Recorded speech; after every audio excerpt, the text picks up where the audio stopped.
Shalom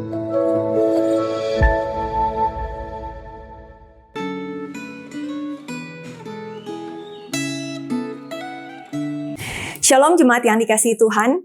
Senang sekali kita kembali bertemu dalam Refleksi Gema. Tak terasa sudah hampir setengah tahun kita memasuki tahun 2022, saudara. Dan biarlah hidup kita boleh terus bergantung pada firman Tuhan. Mari kita berdoa.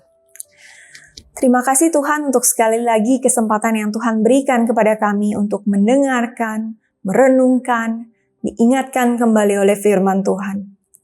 Persiapkanlah hati setiap kami agar firman yang ditaburkan boleh tumbuh subur, agar kami boleh paham, kami boleh kembali dituntun oleh firman-Mu, dan kami boleh menjalani hidup kami dengan kebenaran-Mu. Di dalam nama Tuhan Yesus kami berdoa. Amin. Saudara sekalian, hari ini bacaan firman Tuhan kita terambil dari kitab Pengkhotbah 5 ayat 7 sampai 6 ayat ke-12. Nah, kalau dari awal bulan kitab Pengkhotbah di pasal-pasal sebelumnya membicarakan mengenai hal-hal yang sia-sia dalam hidup ini, saudara. Hari ini tema yang diberikan oleh penulis Gema adalah kekayaan yang sia-sia. Saudara, kita mungkin sering mendengar quote, "Money can't buy happiness." Uang gak bisa membeli kebahagiaan. Tapi di zaman sekarang banyak quote lain. Katanya orang yang bilang uang gak bisa beli kebahagiaan itu pasti gak tahu caranya, pasti gak tahu tempat shopping, saudara. Atau uang memang gak bisa beli kebahagiaan, tapi lebih nyaman menangis di mobil Bugatti daripada di atas sepeda.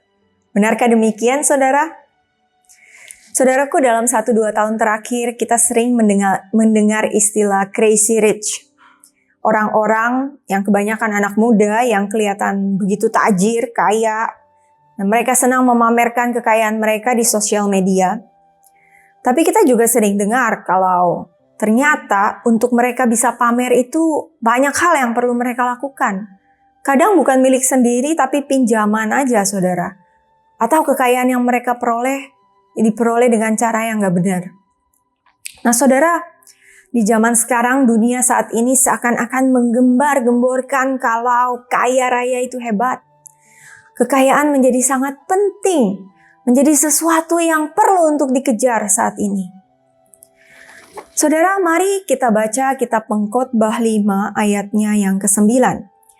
Dalam firman Tuhan dikatakan, siapa mencintai uang tidak akan puas dengan uang, dan siapa mencintai kekayaan tidak akan puas dengan penghasilannya.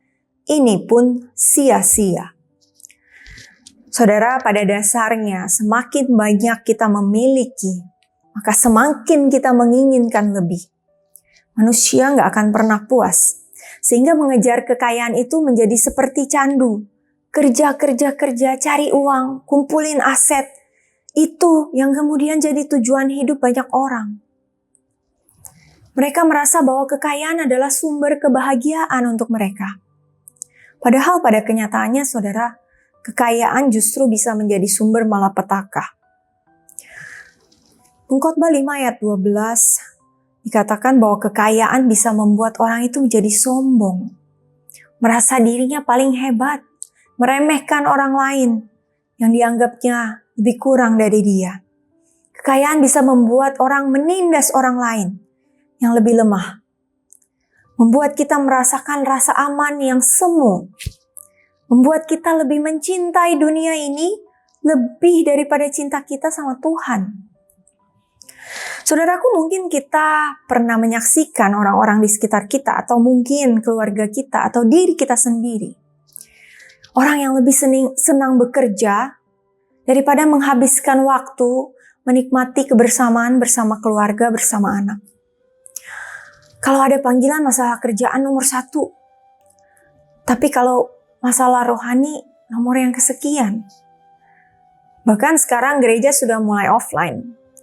Mungkin masih banyak dari antara kita yang masih malas untuk ke gereja offline, saudara. Bangun tidur kita bisa langsung cek WhatsApp. Mau tahu apa ada update pekerjaan. Tapi untuk renungan yang 15 menit sehari aja tuh rasanya kita nggak punya waktu. Berapa banyak orang-orang yang bekerja dari muda begitu keras, agar bisa menikmati hasil usahanya di usia tertentu, sampai tidak memperhatikan kesehatannya, lembur tidur sampai malam, makan sembarangan, makan tidak teratur, gak punya waktu lagi untuk olahraga. Padahal saudara, kita gak pernah tahu waktunya Tuhan. Bagaimana seandainya kekayaan yang kita idam-idamkan itu sudah kita miliki, lalu Tuhan bilang, oke, waktu kamu habis.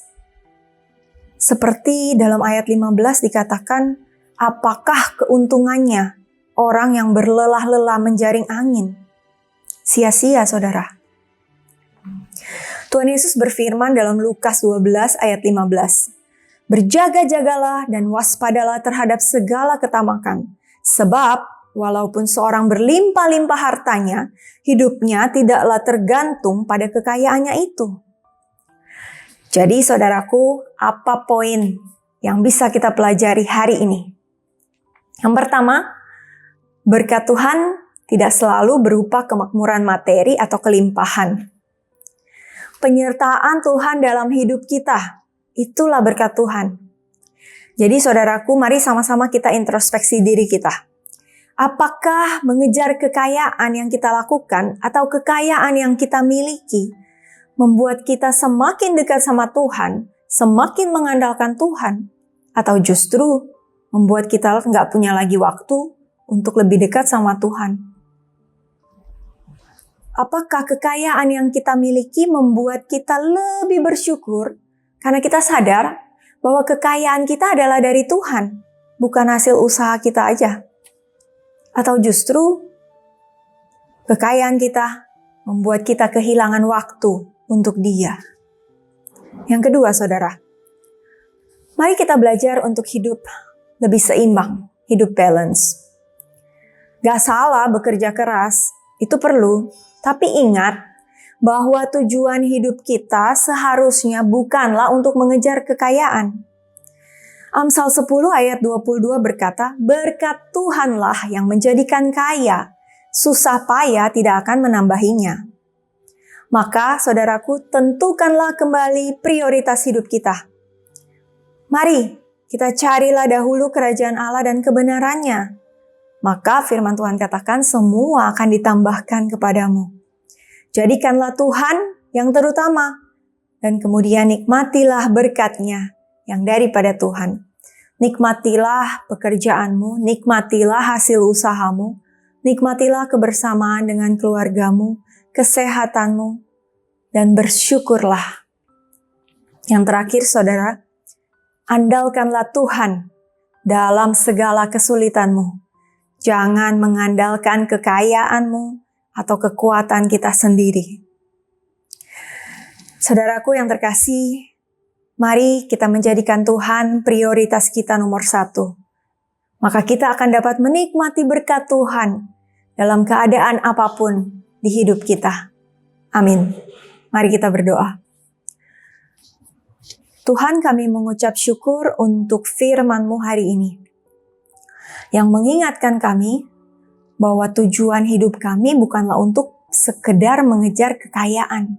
Kebahagiaan kami bukanlah dari kekayaan yang kami miliki. Tuhan, terima kasih Engkau ingatkan kami kembali bahwa berkat Tuhan yang menjadikan kami kaya. Karena itu Tuhan, biarlah dalam hidup kami boleh terus menjadikan Tuhan prioritas kami. Kami boleh menyandarkan hidup kami hanya kepada Tuhan. Dan biarkanlah kami dapat menikmati berkat yang daripada Tuhan di dalam hidup kami. Terima kasih Tuhan. Hanya di dalam nama Tuhan Yesus kami berdoa dan kami mengucap syukur. Amin. Nikmatilah hidupmu saudara, tetapi ingat Tuhan prioritas nomor 1. Tuhan memberkati kita semua.